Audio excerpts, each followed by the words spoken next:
Восьма нота. Всім привіт! З вами Костянтин Кудряков і це програма «Восьма нота». Сьогодні до нас завітає людина-сенсація, той, хто багато знає про польову, а саме лідер гурту «Фен». Тож, вся увага сюди, бо ми розпочинаємо прямо зараз.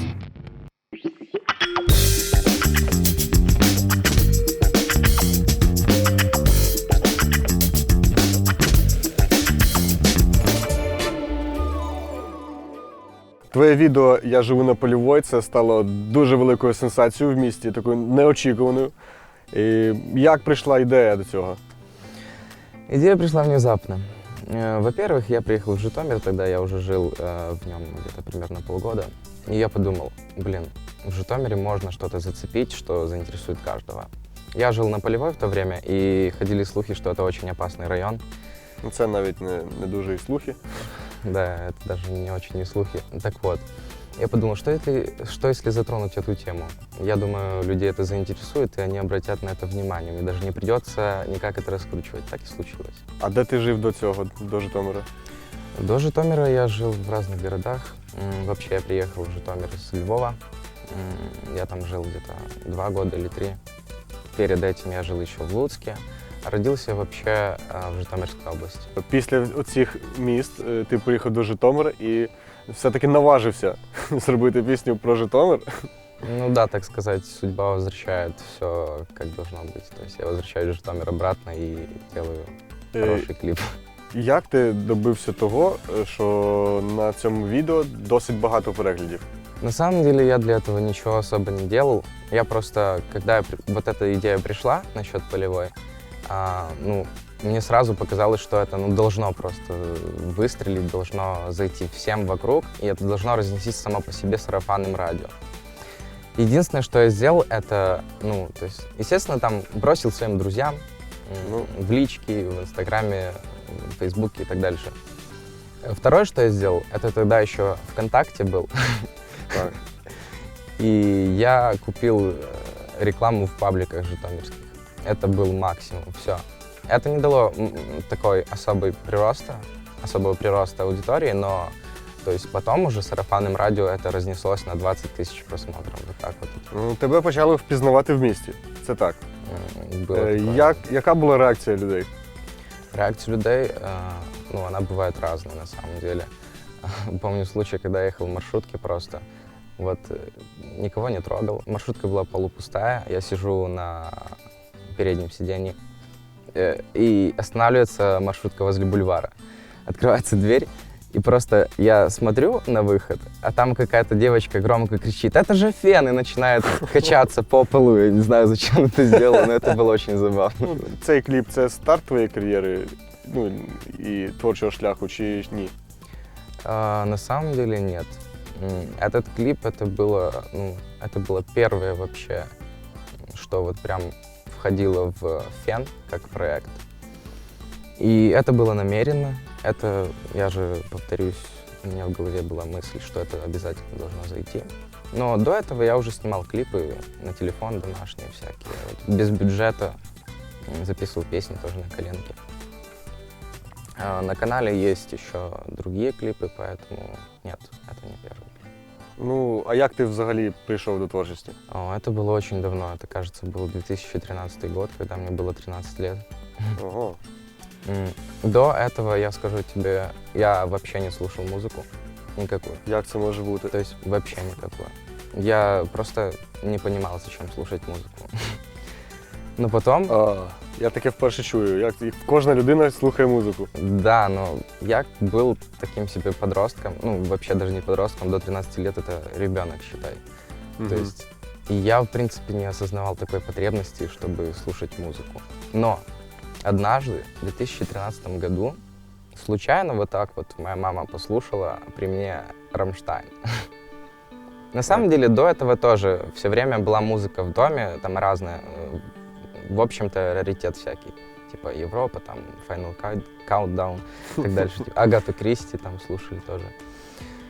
Но я услышал эту песню «Ихвиль», группы «Рамштайн», и клип посмотрел. Мне так это понравилось вообще. А у меня такое чувство, когда мне что-то нравится, я хочу это обязательно повторить. Я написал 2 песни на немецком языке. Вот, научился писать музыку и написал 2 песни. Просто. На німецькій мові. Мгм. Ти Я знаєш німецьку специально, мову? нет. Я специально для этого начал читать грамматику немецкую, там, изучать, как строятся предложения. Ну и уже при помощи словаря и Google переводчика я это все смешивал воедино и получалась немецкая песня. Це було де? У Львові чи у Луцьку? Де це було? Это было в Луцке. Ти був колись учасником якогось гурту? Гурт себе збирав? Да, когда-то во Львове в 2015 году появилась такая идея сделать свою группу. Просто нашлись единомышленники, там был Виталик, вот, гитарист, Бодя, боксер, и Диана. Да, она просто пришла, она сказала, что будет на барабанах играть, но на самом деле она не умела играть на барабанах. Вона Вот. просто прийшла. Но она замечательный человек, поэтому мы все так сложились. Вот, и создалась группа Tiny Sparks. Ну, это такое название странное, но мы даже выступили на дне города. Ти був вокалістом? Да, я был вокалистом. Ну, ти ще граєш на гітарі. Ти досить А, непогано. и на гитаре я тоже играл. Ага. Чи вважаєш ти себе частиною якоїсь субкультури? Нет. Чому? Ну, вообще, мне нравится хиппи. Я, да. Я поклонник всего старого. Вот. Я очень хотел бы вернуться, например, там, 69-й год на Вудсток. Это прям всегда мечтал. Ага. Я поклонник этого всего движения, вот именно хиппи, потому что это такая себе свобода. Вот. Но сам я вряд ли принадлежу к какой-то субкультуре. Я не принадлежу даже к современной субкультуре какой-то, типа вот, ну знаешь, вот, это типа мальчики и девочки, которые так вот разукрашены там как-то. Вот, короткие штанишки. Возможно, я в коротких штанах, но это не значит, что я принадлежу к этой субкультуре. Це не означає, так? На самом деле я всю жизнь отрицаю свою принадлежность вообще к чему-либо, потому что, ну, не знаю, мне не нравится принадлежать к какой-то конкретной группе людей. Вот и все. Щодо стилю твоїх пісень. Що це за стиль? Я послухав багато твоїх пісень. Я такого не чув раніше ніколи. Можу впевнено так сказати. Я не можу сказати, що це дуже круто, і не можу сказати, що це дуже погано. Це просто щось дуже нове. Такого раніше не було, особливо в Житомирі. Що це за стиль? Ну, спасибо, что ты считаешь, что такого еще не было, но на самом деле я такой себе смешиватель. Ну, я пишу, во-первых, то, что мне нравится самому. Мне нравится, как оно звучит, то есть я люблю использовать электрогитару, вот пауэр-аккорды. Я люблю добавлять электробочку, вот, электрические барабаны, вот синтезированные, мне нравится. То есть это все смешивая, и получается пошлая молли.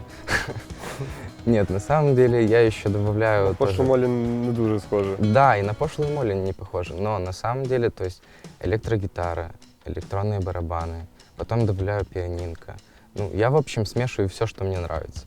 Я даже могу сказать, что ну, иногда использую какую-то прямую бочку, а это уже принадлежность к какому-то LJ, там, да? То есть, вот, ну, как-то мне что-то нравится, и я хочу это записать. Вот в припарковке есть там, допустим, марш, там, барабанный марш, он натуральный, вот. И, то есть тоже как бы что-то за отклонение от стиля, но мне просто это нравится, мне просто понравился марш, и я хочу его использовать в своей песне. Який у тебе меседж в твоїх піснях?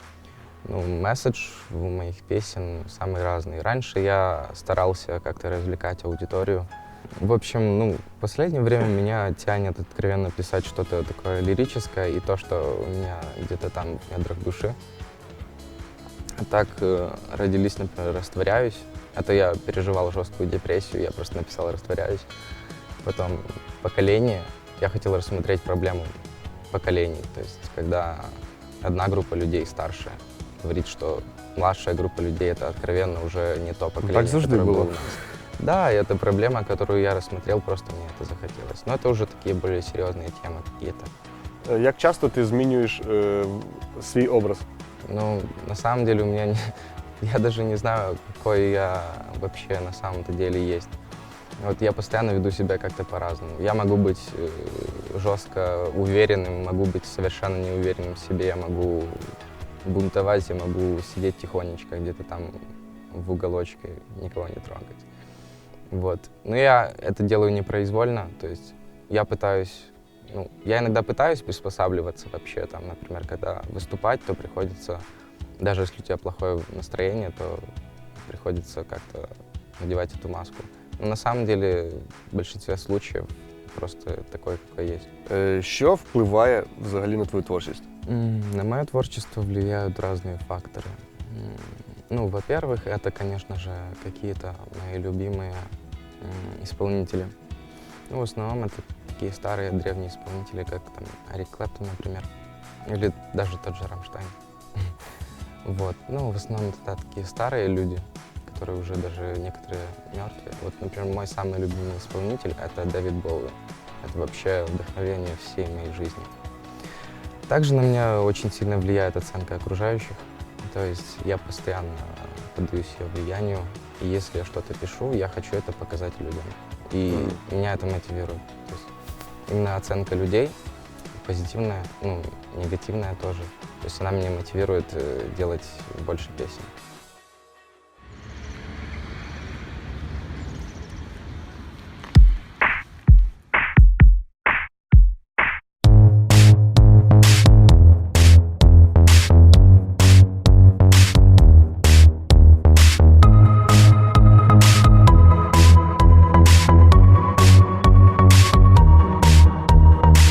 В каньоне тусовал с братвой, девчонки, танцы и шансон. Там познакомился с тобой и пригласил на свой район.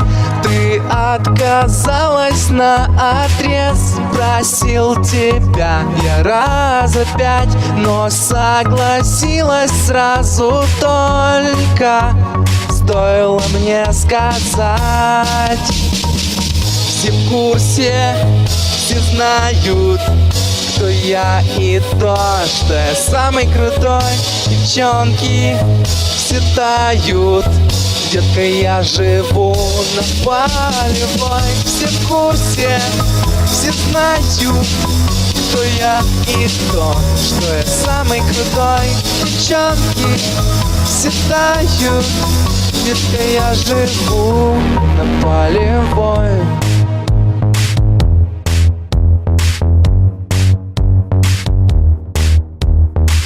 Случайно в танце уходя, здоровяку на ногу ступил, и оттого я не хотя его сильно рассердил. Расправой он мне угрожал, стал за куртку руками хватать, но извинился и убежал. Стоило мне сказать. Все в курсе, все знают, кто я и то, что я самый крутой.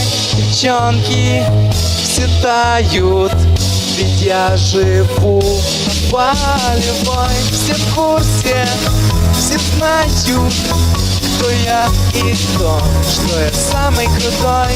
Девчонки все тают, детка, я живу на Полевой. Все в курсе, все знают, что я и то, что я самый крутой. Девчонки все тают, детка, я живу на Полевой. Все в курсе, все знают, кто я и то, что я самый крутой. Девчонки все тают, детка, я живу на Полевой. Що за назва Фен? Фен? Чому так? Когда-то кто-то спрашивал, почему фен, а не кокаин. Я отвечаю просто, потому что нет такого электрического прибора, как кокаин. Тобто фен – це те, що висушить твій мозок. Нет, на самом деле фен — это... Вообще, когда я приехал в Житомир, это слово я услышал впервые в жизни. Я никогда до этого не слышал слова «фен». Ну, в таком значении. Вот, и я подумал, если это такое популярное слово в Житомире, почему бы не использовать в качестве названия моего проекта, который я хочу, чтобы был известным. На самом деле мы призываем зрителей слушать больше, а перестать употреблять. Это и все. Слушайте фен, а не употребляйте. Ти вже встиг виступити в Житомирі на одній сцені з іншими житомирськими гуртами. Як тобі вони? Я скажу только пару слов насчет этого. Ну, я считаю, что группы в Житомире очень хорошие, то есть они техничные, они максимально вытачивают свое мастерство. Ага. Но единственная их проблема в том, что они почему-то держатся за старое. Они, ну, я не знаю, как так, но получается, что все группы Житомира практически держатся за вот такой старый дедовский стиль. Это не в обиду сейчас, просто, ну, это мало кому заходит в наше время. И почему бы не попробовать как-то что-то новое, смешать с чем-то и ну, попробовать себя в другом А що ти направлении. маєш на увазі, що вони якось роблять все по-старому? Ну, если говорить конкретно, то, ну, вот, например, ну, как объяснить? То есть они играют музыку такого жанра, то есть такой рок. Либо это украинский рок, то есть он максимально такой жесткий, вот, либо это какая-то панкуха, то есть она быстрая, жесткая тоже. Мгм. То есть все очень классически, все очень стандартно, мы это уже слышали, ребята, попробуйте что-то другое. Ага. Ну, ти теж зібрав тут вже гурт. Ну, тобто склад фен розширився. Мгм. І яка доля цього гурту? Де ваша ізюминка? Ну, наша изюминка, наверное, в том, что, ну, это целенаправленно все сделается. То есть, ну, хоть я и пишу музыку от себя, хоть я пишу ее от своей души, там, не знаю, как это изливают поэты, но в то же время я думаю над тем, что это должно нравиться окружающим. Это такой себе проект. Это даже не группа, это проект. Ага. Вот. В цьому гурті, коротше, теж один басист, який грає у всіх гуртах міста. Ну, на самом деле сейчас у группы всего 2 участника, это я и Никита, барабанщик. По некоторым обстоятельствам так сложилось. Ну да, Бодя не постоянный участник любой группы. Ну, насколько я знаю, он постоянно играет только в 3 мостах. Вот. Но он очень классный, техничный, и поэтому, да, он не против с нами играть. Я бачив вживу один твій виступ, там була досить велика підтримка. Хто Мгм. всі ці люди? Я не знаю. Ну, на самом деле это аудитория, которая накопилась за время существования клипа «Я живу на Полевой», да и, в принципе, всех остальных песен. Они просто как-то накопились в Житомире. Ну, я же говорил, что это должно было просто зайти массово как-то. Поэтому они вот пришли на первый дебютный концерт, ну, точнее, выступление группы «Фен». Это неудивительно. Чим плануєш дивувати Житомир в майбутньому? Скоро... Будуть ще якісь такі кліпи, не знаю, може про Смолянку? Чи про Ну, Богуню? насчет таких юмористических клипов я пока что не знаю, потому что, ну, немного хочется отойти от этого образа, этого амплуа, типа, смешно, да. Но мы скоро будем снимать клип на песню «Поколение». Вот это должно быть качественно, дорого, ну, не очень дорого. Ну, качество. Ну да, качественно и интересно.